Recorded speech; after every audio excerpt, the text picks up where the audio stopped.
timeless and immutable, kill or move another to kill.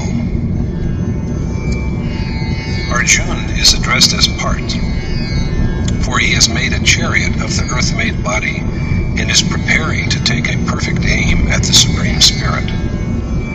The man who knows that the embodied soul is indestructible, permanent, beyond birth, and unmanifest, how can he make others slay or be a slayer himself?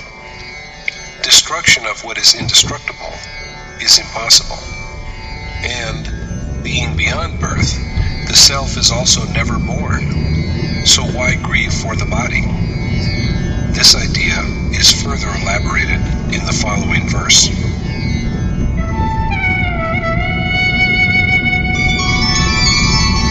वासांसि जीर्णानि यथा विहाय नवानि गृह्णाति नरोपराणि तथा शरीराणि विहाय जीर्णान्यन्यानि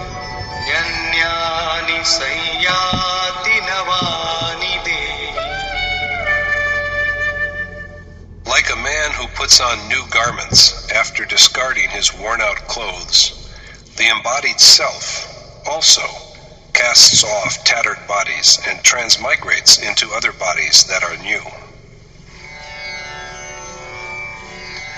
The soul rejects bodies that have been ravaged by old age or some other disease and dresses himself in new apparel, just as a man throws away old torn clothes and puts on new clothes. But if new clothing is needed only when the fabric of old clothes is weakened, why do young children die? These garments have yet to grow and evolve.